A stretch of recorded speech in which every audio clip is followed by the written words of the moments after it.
నేను ఇప్పుడు నోరు విప్పి చెప్పబోయేటువంటి విషయం మీరు తలవంతుకుని వింటాను తప్ప తెచ్చగా తాగుండదండి అని చెప్పారు. అతను చెప్తే తప్ప తర్వాత చెప్పిన విషయం వాళ్ళు వినరు. వాళ్ళు ఎంత పండితులైతే కావచ్చు కాక, మీ విద్య ఎంతైనా సరే, మీ పాండిత్యం ఎంతున్నా సరే, నేను అనుకున్న విషయం రెండు చెప్పటం మొదలు పెడితే మీరు తలవంతుకు వినటమే తప్ప తెచ్చగా మీకేం తాగుండదండి. కారణం నేనంత మేధావినని కాదు. కారణం షిరిడీకి పోయినప్పుడు సాయినాథుని యొక్క పాదుకలకు నమస్కారం చేసుకుంటూ ఉండగా మనసులో సమాధానం మెరికింది. అందుకని దానికి తిరుగులేదా మహనీయుడి యొక్క మహిమ. ఈ విద్యలన్నిటికీ సద్గురువుని సేవించండి, లాభం లేదు అని ప్రాచీన ఋషులు చెప్పారు. మీరు సద్గురువుని సేవించకుండా గ్రంథాలు మాత్రమే పట్టు కూర్చున్నారు. నేను సద్గురువుని సేవించాను. అందుకని సద్గురువు యొక్క పాదాలకి నమస్కారం చేసుకుంటూ ఉండగా నాకు సమాధానం తట్టింది కనుక ఆ సమాధానానికి మీరు విన్నాక సమాధానం చెప్పా. చర్చకు తావులేదు అని చెబుతాను పట్టండి అని నేనే చెప్పా. ఏం చెప్పారో కూడా మీకు చూస్తే కుతూహలం అదంతా అది హృదయం పులికించిపోయింది. ఆ సంతోషంతో వెళ్ళి ద్వారకామాయిలో పాదుకులకు నమస్కారం చేసుకుంటుంటే మనసు అప్రయత్నంగా ఒక మాట అనుకుంది. ఏమనుకుంది? ఏమయ్యా, నీ అతల రూపాన్నేమో భౌతిక రూపాన్నేమో మరుగుపరిచావు. నీ భౌతిక రూపం మరుగుపడిపోయినా సరే నీ పాదుకలు భక్తులకు అనుభవాలకి ఏ విధంగా పరిపాలిస్తున్నాయో చూడు నీ స్థానంలో అనుకుంటూ పాదకి నమస్కారం చేశారు. నమస్కారం చేసినప్పుడు మనసులో ఏమనిపించిందంటే, రాముడు వారు అరణ్యానికి వెళ్ళిపోయినా కానీ వారు పాదుకలు భరతుల యొక్క సింహాసనం మీద కూర్చుని ఇట్టాగే పరిపాలించే కాబోలు అనిపించింది. అనిపించగానే 10 సంవత్సరాలుగా నా మనస్సును పట్టుకుని వీడకుండా ఏడిపిస్తున్న ప్రశ్న సమాధాన పడిపోయింది. రాముడు అరణ్యానికి వెళ్ళటానికి తల ఒగ్గడానికి గల కారణం ధర్మాధర్మాలు తెలియక కాదు, తెలికి. ఎట్లాగా అంటే తనలో ఉండే ధర్మగుణం మీద తనకి ఎంత విశ్వాసం అంటే, తను గనక వరవిస్తే జటాయు సద్గతికి స్వర్గానికి వెళ్ళిపోతారు, వైకుంఠానికి వెళ్ళిపోతారని తెలుసు. తనకు తనలో ఉండే ధర్మం యొక్క బలం అంతటి అని తెలుసు. అని తెలుసు గనక తను అరణ్యానికి వెళ్ళినా సరే తన బదులు భరతుడు సింహాసనం మీద పట్టాభిషిక్తుడు అయినా సరే వాడిని మళ్ళీ అరణ్యానికి తెప్పించి తన పాదుకలు తీసుకెళ్లి సింహాసనం మీద పెట్టించి తాను ఉండి పరిపాలిస్తే ఎట్లా ఉంటుందో తన అభిప్రాయాలకు అనుగుణంగానే భరతుడి చేత పరిపాలింపజేస్తుంది ఆ ధర్మము అని ఆయనకి తెలుసు. కాబట్టి తన అరణ్యానికి వెళ్ళటం కూడా ప్రజలకు ధర్మపాలన లోపించదు అని తెలుసు ఆయన. రెండవది, తను అరణ్యానికి వెడితే మాత్రమే ఋషులకు రాక్షసుల నుండి రక్షణ వధిస్తుంది, అది ఇంకొకటి చేయలేడు. ఆ విషయం విశ్వామిత్రుడు మొదటే చెప్పాడు. కాబట్టి ఋషులందరినీ సేవించుకుంటానికి, వాళ్ళకి రాక్షస బారిని తప్పించడానికి, రావణాసురుడి యొక్క సంహారం చేయడానికి 2 పనులు ఒకసారి చేయగలుగుతున్నాడు. తాను పాదుకలను అక్కడ పెట్టేమో పాదుకల రూపంలో దేశాన్ని పరిపాలించగలుగుతున్నాడు, ఇటుపక్క అరణ్యానికి వెళ్ళేమో ఈ పని చేయగలుగుతున్నాడు. తండ్రి అధర్మంగా ఇచ్చినటువంటి వరమైనా సరే తన ధర్మాచరణకు అండగా మాత్రమే, దోహదంగా మాత్రమే, సాకుగా మాత్రమే నిలిచింది. అంటే తన యొక్క ధర్మగుణం ఎంతటిదంటే అధర్మ ప్రవృత్తిలాగా కనిపించినప్పటికీ దశరథుడు నోట వెంట వచ్చినటువంటి మాట తన అవతార కార్యానికి తగిన రీతిని వచ్చింది. కాబట్టి రాముడికి తనలో ఉండే ధర్మగుణం మీదంతా. అయితే ఈ సమాధానం ఎవరు చెప్తే వచ్చిందండి? ద్వారకామాయిలో పాదుకలు చెప్పే సమాధానం ఏ పండితులు చెప్పలే. మరి ఈ శ్లోకం సందర్భం అన్నారు, అయిపోయింది అక్కడికి. ఏదైనా గురించి ప్రశ్న లేదు. మళ్ళా ఒకసారి చదువుతామంటే రామాయణం అన్నారు. చదవండి, మంచిదండి. చదివేందుకు ముందు మాత్రం సాయినాథుడి చరిత్ర మళ్ళా ఒకసారి చదువుకుని అప్పుడు చదువుకోండి. రెండవ విషయం, భగవద్గీత గురించి ఎలాగో పరిష్కారము అంటే సాయినాథుడు ఆ లోకాన్ని ఎన్నుకుంటున్న రూపంలోనే మనకు సమాధానం ఇచ్చాడు. ఆధ్యాత్మిక జీవిత రహస్యం అనే దానికి వస్తున్నా, ఇందాక చెప్పింది కూడా దాంతో భాగమే. అసలు భగవద్గీత ఎలా పుట్టిందో చూడండి ఒకసారి. సాక్షాత్తు పరబ్రహ్మ స్వరూపి తత్వదర్శి అయినటువంటి కృష్ణ పరమాత్మను అర్జునుడు శరణు వేయడం వల్ల వచ్చింది. శిష్యత్తేహం షాఢ్యమాం త్వాం ప్రపన్నం, నేను నీ శిష్యుడనై నేను శరణు పొందుతున్నాను, నన్ను రక్షించవలసింది, నాకు దారి చెప్పవలసింది అని శరణు పొందాడు. ఆ తర్వాత భగవద్గీత పొడుగునా పరిప్రశ్న చేస్తూ ఉన్నాడు. ఏమయ్యా, ఇందాక అత్త చెప్తివే, మరి ఇప్పుడు ఇలా చెప్తున్నాదే ఎట్లా అని అడుగుతున్నాడు. అర్జునుడికి అర్థమయ్యేటట్టు కృష్ణ పరమాత్మ చెప్పుకుంటూ పెడుతున్నాడు. కాబట్టి ఆ శ్లోకంలో చెప్పిన 2 పనులు చేసేశాడు. శరణు పొందాడు, పరిప్రశ్న చేశాడు. మూడవది ఆయన సేవ కింద యుద్ధం చేశాడు. ఆయన ఆజ్ఞపాలన కింద మూడవది యుద్ధం చేశాడు. పైగా ఈ బోధ చేస్తుండేటప్పుడు కృష్ణ పరమాత్మ చెప్పిన కొన్ని మాటలు అర్జునుడికి అర్థం కాలేదు సరిగదా, నమ్మడానికి కూడా వీలు కాదనిపించాయి. ఏమంటున్నాడు? ఒరే, ఈ రోజున నీ కొత్తగా నీ చేత ఎలాగో అలా యుద్ధం చేయించడం కోసం నేను ఉన్నదంతా తత్వాన్నంతటి మలిచి నాకు అనుగుణంగా నీతో చెప్పటం లేదురా. వివస్వంతుడికి యోగం చెప్పినాడు కూడా ఇదే చెప్పాను, వాడు ఇక్ష్వాకుకి వాడు మనువుకి చెప్పింది కూడా ఇదే, దాన్ని మళ్ళీ నేను ఇప్పుడు నీకు చెబుతున్నాను అంటే అప్పుడు అర్జునుడికి అనుమానం వచ్చింది. ఉరామరిగ్గా మాతో సాటిగా పుట్టి పెరిగినటువంటి ఈ కృష్ణుడేమిటి, సృష్టికి ఎక్కడో ఆరంభంలో ఉండేటువంటి ఆ వివస్వంతుడికి చెప్పడం ఏమిటి, ఆ మనువుకి చెప్పడం ఏమిటి, ఇది ఎక్కడ సాధ్యమయ్యా అని అడిగాడు. ఆ ఒక్క ప్రశ్నకు అనుమానం కనుక వస్తే కృష్ణ పరమాత్మ చెప్పిన అన్ని ప్రశ్నలకు అన్ని మాటలకు అనుమానం వచ్చినట్టే లెక్క.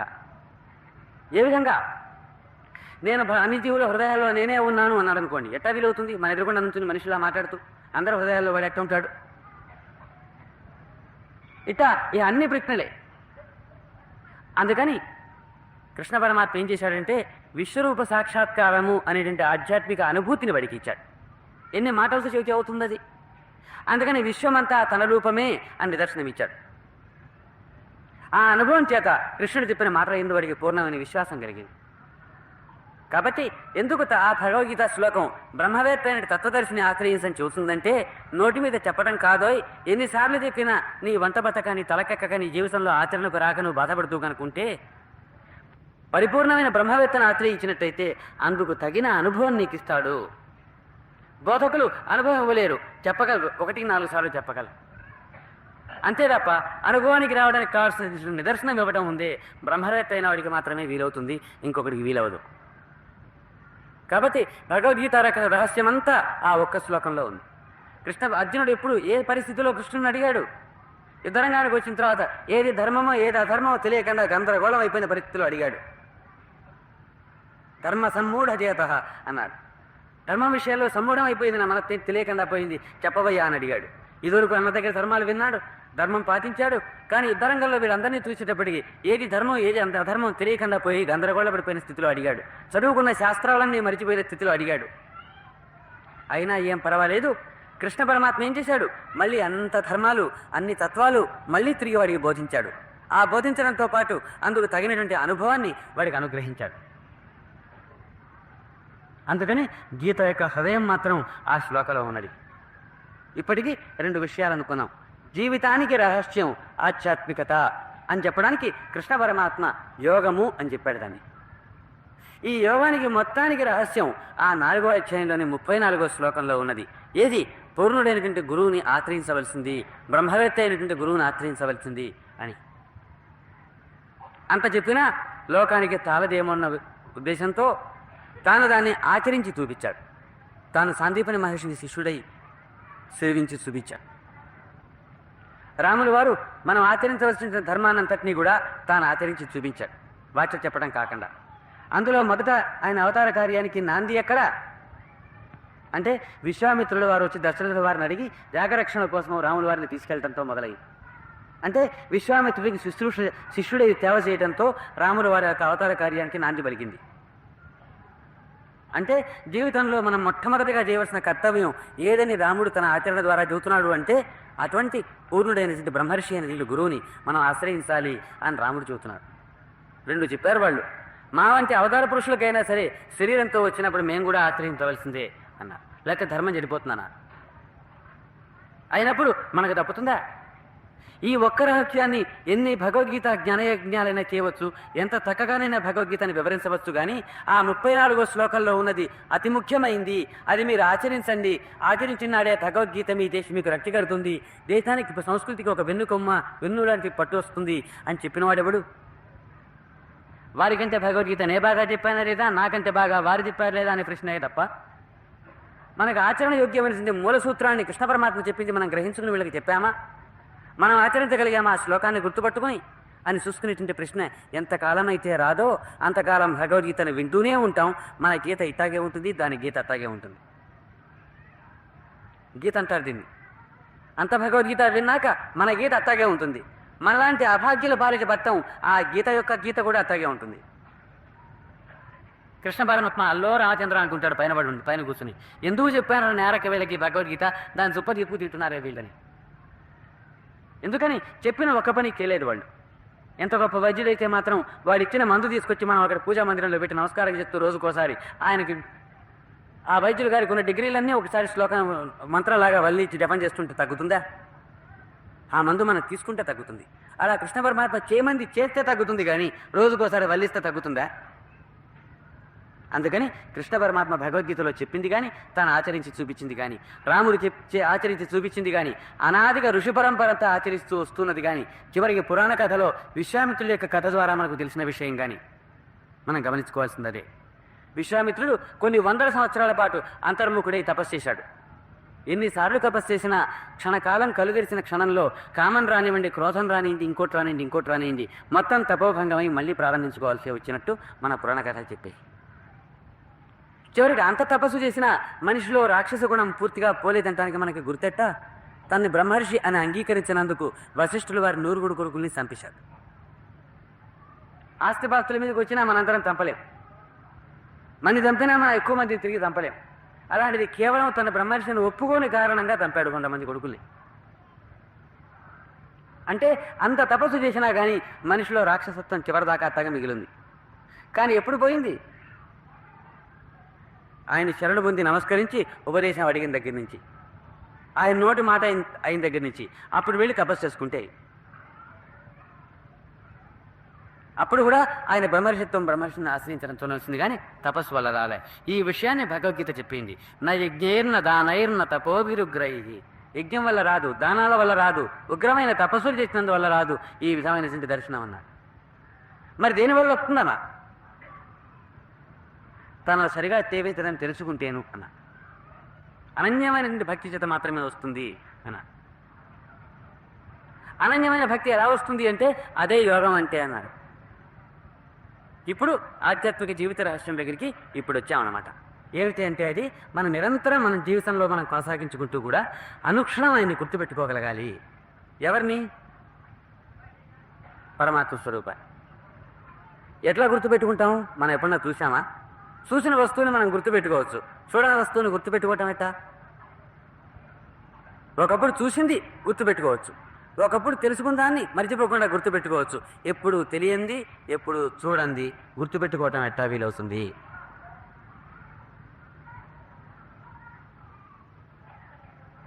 ఇవి ఎవరు వినమడతారు? గుర్తుపెట్టుకో పరమాత్మ అంటారు. ఎట్లా గుర్తుపెట్టుకుంటాం? ఏమనుకుని గుర్తుపెట్టుకోవాలి?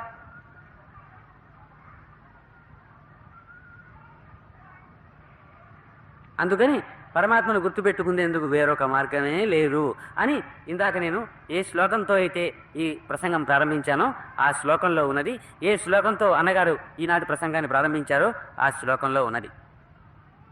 గురుర్ బ్రహ్మ గురుర్ విష్ణు గురుర్దేవో మహేశ్వర గురు సాక్షాత్ పరం బ్రహ్మ తస్మై శ్రీ గురవే నమః అన్న శ్లోకంలో ఉన్నది. ఆ పరమాత్మ ఎట్లా ఉంటాడో నువ్వు చూడలేదు కనుక గుర్తుపెట్టుకోలేవు. ఆ పరమాత్మ ఎట్లా ఉంటాడో చూడాలంటే బ్రహ్మ విష్ణు మహేశ్వర స్వరూపం సాక్షాత్తు పరమాత్మ స్వరూపమై భూమి మీద నడయాడి పాంచభౌతిక దేహంతో నడయాడి పరిపూర్ణుడైన బ్రహ్మవేత్త దగ్గరికి వెళ్ళవలే నువ్వు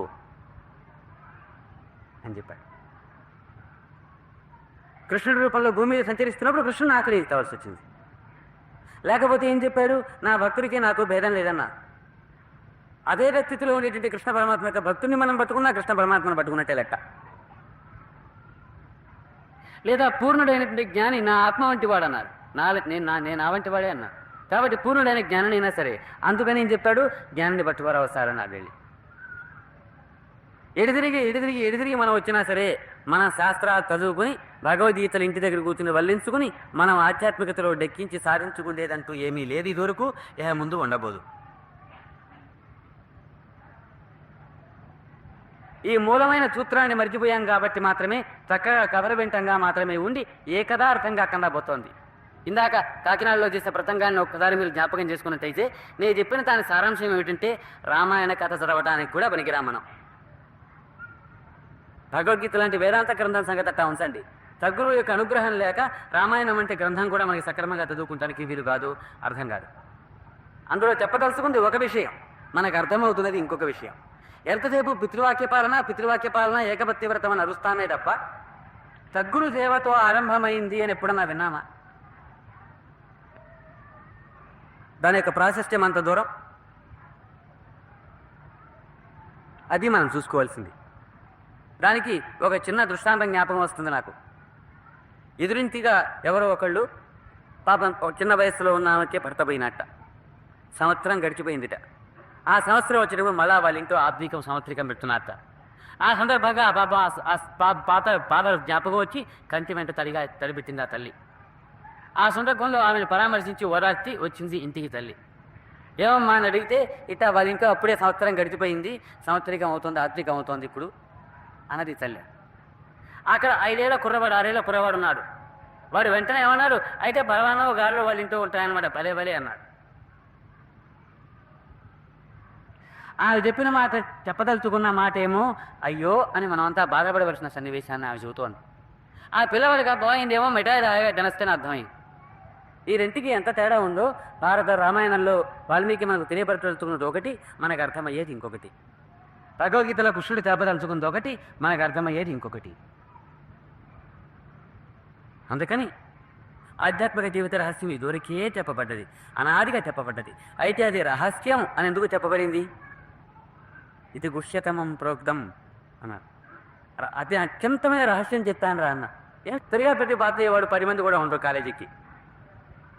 ఎవడన్నా చదవడం కోసం ప్రయత్నం చేస్తే వెర్రిబాగుల వాడి కింద, చేతగాని వాడి కింద లెక్క.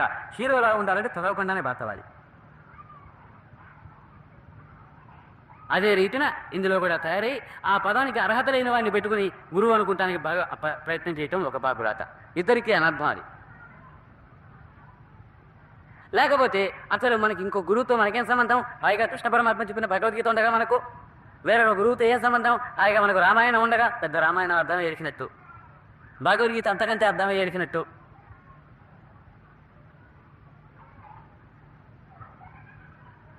అందుకని అట్లాగూ లేననుకున్న, అవసరం లేదనుకుని మన దారిని మనం పోదాం అనుకున్న పొరపాటే, అవసరం ఉందనుకుని ఎక్కడికంటే అక్కడే పరిగెత్తిన పొరపాటే. అందుకని ఈ దుస్థితిలోంచి బయటకు వెళ్ళడానికి రెండు కళలోక్తాలు మనకు లభించాయి. భగవద్గీతలో పదే పదే భక్తుని యొక్క లక్షణాలు చక్కగా వర్ణించాడు, జ్ఞాని యొక్క లక్షణాలు చక్కగా వర్ణించాడు, స్థితప్రజ్ఞుడి యొక్క లక్షణాలు చక్కగా వర్ణించాడు.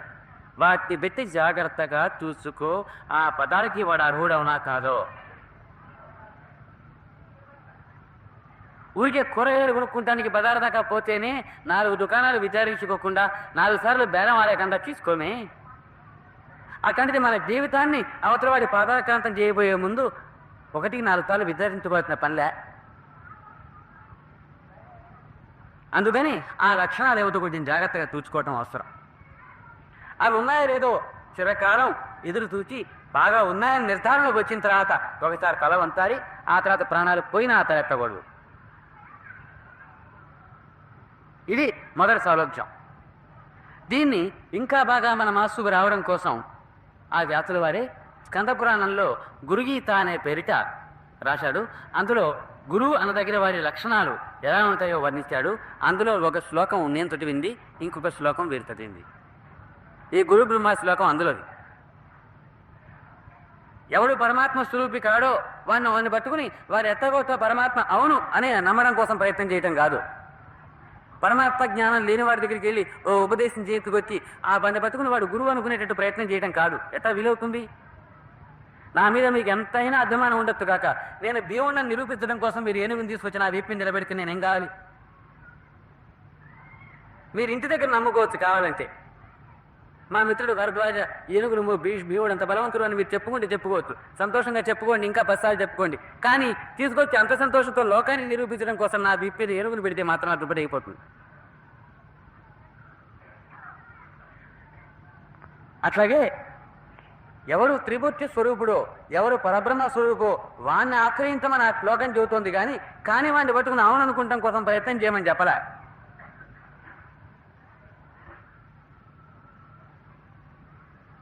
అందుకని వాళ్ళ లక్షణాలు ఎలా ఉంటాయో గురుగీతలో చెప్పాడు. అందులో ఇప్పుడు నేను చెప్పిన శ్లోకం అట్టిది.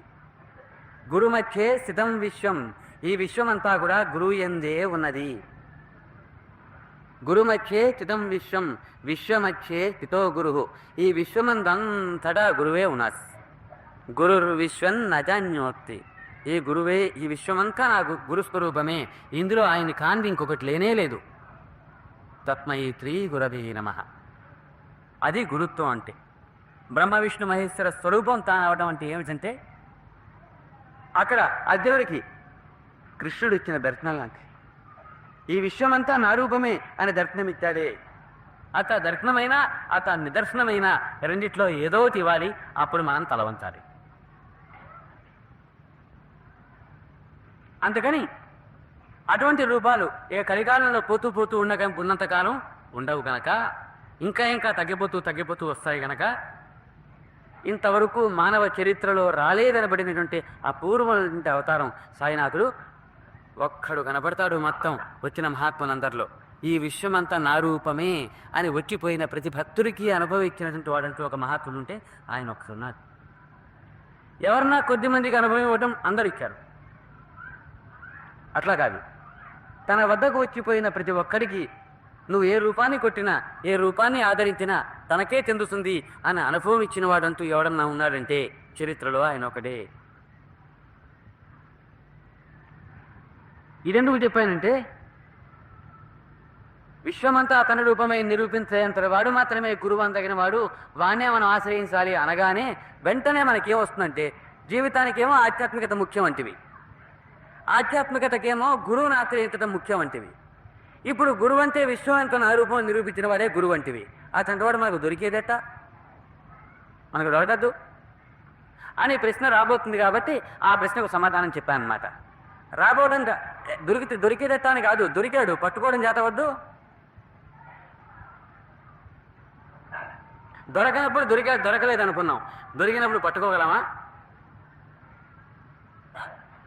దొరకనంతసేపు ఏమనిపిస్తుందంటే, దొరకలే కానీ మనం పరబ్రహ్మ రూపులను కాకుండా ఊరుకుంటావా అనిపిస్తుంది. ఎవరికి వాడికే నాకు అంత పూర్ణులైన గురువు దొరకలే కానీ దొరికితేనే సాధించగల వదులుతానా, ఆయన వదిలిపెడతానా అనిపిస్తుంది. దొరికిన తర్వాత ఆయన నిజమేనంటావా అనిపిస్తుంది. ఎట్టా ఇది ఈ చరిత్ర మన్నాడిది కాదు, మన రోజుది కాదు, ఆ రోజు నుంచి ఉంది. విశ్వరూప సాక్షాత్కారం కాగానే అయ్యో బుద్ధి పొరపాటు అయిపోయి, ఓ స్నేహితుడా, ఓ యాదవ, ఓ కృష్ణ, ఎంతో తనువుగా పిలిచాను, బుద్ధి పొరపాటు అయిపోయింది, నువ్వు పురాణ పురుషుడు పరమాత్మ పురుగు అని తెలియలేదు, క్షమించు నన్ను అన్నట్టు. బాగానే ఉంది. యుద్ధం అయిపోయింది, మహాభారత యుద్ధం అయిపోయింది. కథ వేస్తూ చివరికి ఇంటికి వచ్చారు కృష్ణుడు అర్జునుడు. కృష్ణుడు అన్నాడు అర్జునుడిని దిగవయ్యా అన్నాడు. అర్జునుడు కోపం వచ్చింది, నువ్వు సారథివి, నువ్వు దిగి తలుపు తీసి నన్ను దిగమనాలి, ఎంత భావం అయితే మాత్రం అని వాడు ఆగ్రహించాడు. అప్పుడు కృష్ణుడు అన్నాడు దిగ అన్నాడు. 7 సార్లు దిగమన్నా. అంత మాట అంటే దిగేశాడు అర్జునుడు. అప్పుడు కృష్ణుడు రథం నుంచి ఒక్క దూకు దుక్కాడు బయటికి. వెంటనే కర్పూరం మండిపోయింది ఆ రథం. అప్పుడు కృష్ణుడు చెప్పాడు, వాళ్ళు యుద్ధంలో ఎత్తుకుంటే అస్త్రాలని నా యోగశక్తితో అణిచిపెట్టాను కనుక నువ్వు బతిగుండి యుద్ధం చేసావు ఇప్పటిదాకా, నేను ముందు కనుక దిగుంటే దాంతోపాటు నీ పని అయిపోయేదన్న. అప్పుడు కాళ్ళు 2 పట్టుకుని బుద్ధి పొరపాటు అయిపోయింది, మళ్ళా ఇదివరకు ఒకసారి తెలియక పొరపాటు అయిపోయింది అనుకున్నాను, ఇప్పుడు తెలిసిన తర్వాత కూడా మళ్ళా పొరపాటు అయిందన్న. అట్లాగే మనకి గురుకు అటువంటి పరిపూర్ణుడైన సిద్ధపురుషుడు గురువు లభించలేదనుకున్నాము, ఇప్పుడు లభించాడు. ఎంతటి గురువు లభించాడో మీ అందరికీ పరిచయం అయ్యే ఉంటుంది. అందుకని ఆ పరిచయమైన వాడిని ఇప్పుడు మనం పట్టుకోగలమా? మనకు లభించాడంటే ఎవరు, ఎట్టా ఉన్నాడు, ఎక్కడున్నాడంటే అడుగు. గురువు అనే 2 పదాలకు ఎవరికి అన్వయం ఇచ్చడానికి తగుతుందో, ఎవరికి పనికి వస్తుందో ఆ మాట, ఎవరు లేకపోతే భూమి మీద ఆ మాట నిరర్థకం అవుతుందో అదిగో స్వరూపం. ఇప్పుడు నేను చెప్పిన శ్లోకానికి సరిపడి